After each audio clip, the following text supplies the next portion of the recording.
Doctor Who, Space Babies. According to the media world, is better than New Earth. You know that's not really of an accomplishment, right?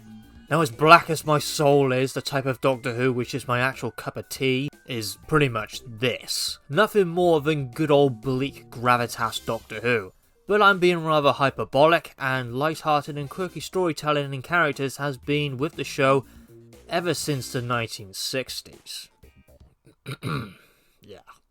So I admit, over-the-top silliness is okay for me when I don't get overloaded with it, but my brain becomes a dumpster fire in the process. Space Babies takes a wonderful, warm and lovable Ncuti Gatwa to a space station with talking babies, who seem to physically stay in the form of babies but mentally have grown to have the mental capacity of adults. Even though that wasn't really explained that well, and the dialogue to signify that fact could have very easily been missed by the viewer. The idea of talking babies here reminds me of those weird TV adverts you see, and in a bad way for me. I just personally find it weird, and considering how I describe Doctor Who as weird and wonderful many times with different stories, this idea is weird without the wonderful. The story rehashes a lot of elements like the first trip in the TARDIS, and a dump, and I mean an absolute freaking landfill, on the viewer with exposition. The exposition with all of Ncuti's scenes, not just with this story, but his very introduction, I find so very forced. Nothing to do with this amazing man, let's get that fact down, but the writing. Even the giggle referencing Marvick Chen was just so out of place. But like I could say with the second episode, exposition feels relaxed and a little bit more authentic compared to this episode. So if I was to bring a bunch of my mates over, who've never watched Doctor Who before, and I had Rose, Partners in Crime and Space Babies out, if I introduced them to Space Babies, I'm pretty sure they would run out the room, buy an oversized blender, and toss me in it because me being alive with the sheer embarrassment would be more painful of a situation for me. The defense of RTD's opening stories all being silly I don't agree with, as Rose and Partners in Crime had good balance in writing, and were in my opinion more interesting. RTD turns the silliness over to freaking over 9,000 to the point I would never introduce someone to Doctor Who with Space Babies. It is just too much for me. And that's saying something when I'm comparing it to other episodes like Rose, which is, yes, obviously silly in places, even New Earth too. What I did like about it comes more to individual scenes. This scene, now this was awesome, nostalgia is here. The Doctor's line of saying he has no purpose or goal, but yet is positive and motivated to find one, is a pretty cool and warm-hearted scene. I approve that little moment. Ncuti Gatwa is comedy gold, I just loved his performance. On a writing standpoint, Ncuti says Space Babies at least a dozen times to the point it's like nails on a chalkboard. Okay, we get it. It's babies in space. Space Babies. Hilarious! This abomination right here is just plain weird, but we will get into the bogeyman later. If the babies, for me, used artificial intelligence modulators that were slightly emotionless and robotic, I think it would be more passable for me and less, like, weird but not wonderful. But then again, the episode is going for complete bonkers silly, so of course they couldn't really do that type of direction because it would detract from the silliness that it's going for. But then again, if I think it added some dark storytelling and themes of these babies, but mentally adults, as nothing but creating some abomination as a science experiment, that actually does sound pretty cool to me. As I stated, having the depiction of babies and the introduction serial episode obviously removes that possibility.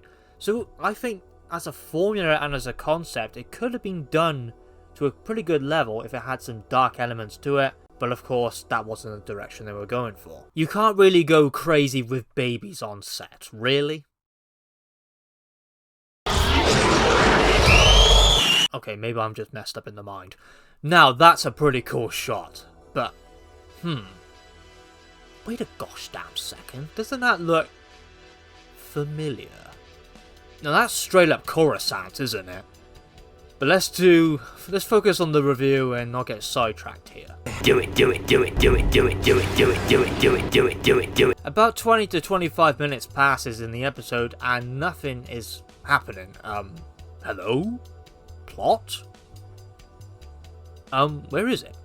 The plot is paper thin, and what's distracting you away from this paper thin plot is subtle political references to world issues and the main characters, and yep, that's pretty much it.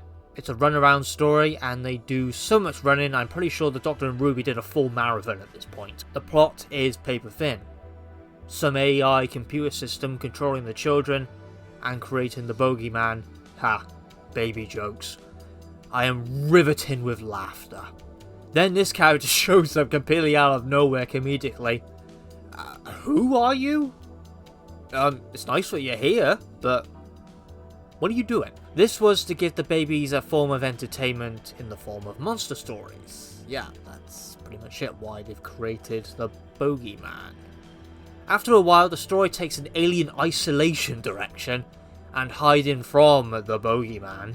It tried to do some suspenseful in a way, but the fact that the story was so silly, the suspense or any form of tension the story was trying to build in that moment just didn't work. It just felt so out of place when it went to this alien isolation direction. But the Doctor did it to keep the babies happy, really. I mean, is there seriously could have been another way to resolve that problem of the babies requiring constant excitement to satisfy their needs? And the Doctor being sucked out of a vacuum of space would realistically turn him into a pancake. But when has Doctor Who and realism ever been a thing, right? Overall, I am not sure what the hell I just watched. I am rating it a 3 out of 10. Now I know the Twitter TikTok generation considered disagreement a hate crime, and I should be banished to the underworld for being a traitor to Doctor Who apparently because I didn't like the episode. It was simply not my thing. People know what my thing is. It's literally this, and that. This just wasn't it for me, and that is perfectly fine. And I know for a fact that this episode there is no middle ground. There is zero middle ground when it comes to Space Babies. It will definitely evoke an emotion. Either you freaking love its crazy over the top silliness, or you just freaking hate it. And it just didn't do it for you at all. Hate's a strong word, I definitely don't hate it, but it's just not my thing. On a positive note, The Devil's Chord was excellent. The Devil's Chord. Now that I survived the Space Babies and didn't die from complete cringe, now we have a great episode. This episode was fire. See, it's not all bad, isn't it? We will start with Jinx Monsoon's character. I can sum up the character with one scene. Yep, that describes the Maestro pretty well. Don't really need to say anything else, really. The story reminds me straight out of the 7th Doctor era. The themes and camp nature of Paradise Towers and The Greatest Show in the Galaxy. The Maestro part of the Toymaker's family being one of the children is just a neurotic, crazy, and has a fascination with music and taking it away from everybody and everything. Critics I've seen with this story is they think it's a bit much. That's probably true, and I haven't really got anything negative to say about it. I think Space Babies was quite much. This one, nah, I thought it was pretty damn good. The Beatles scene with the odd recording sequences of terrible, dull, lifeless, emotionless music like its soul has been ripped out is a pretty cool concept. Music has always been expressive, full of life and passion human beings enjoy. Plays a good role and nod, to me at least, how AI has gone into that direction of the creative industry, like art and music, which is very expressive, by creating its own songs and covers, which is lifeless and has no soul, as no human creativity was behind it. The Beatles, orchestras and other musicians find it lifeless, and the Doctor and Ruby trying to motivate to bring passion into music again, but they are met with resistance and saying that they are just weird and full of hate, that they are motivated to push the passion of music. And it also plays very emotional music on top of that while that scene was being played out. Now that was awesome. Because of copyright issues, they couldn't use the actual Beatles songs. So the way they went around it, by making the Beatles just shit at music, was both funny and pretty clever because of the influence of Maestro. But why would the Maestro do that, to rip people's souls and passion which drives them? The Doctor tries to convince Ruby to bring back music in the 60s to change the landscape Maestro has created. The pantomime-esque performances isn't really a bad thing. I get a very Sarah Jane Adventure plot from this one. Its delivery evokes to me of that type of story. I am more sold on now than the previous episode, which left a sour taste in my mouth, I must admit. You also have June Hudson as a cameo, who was the costume designer season 17 and 18, along with the Doctor's season 18 scarf. Now that is awesome. Big thumbs up. Now the Doctor's saying the battle with the Toymaker ripped him in half, but both physically and mentally, is 110% foreshadowing on the Toymaker's return. Again, the Toymaker isn't dead, and realistically cannot be killed, but imprisoned. You can see the Doctor's fear with these gods.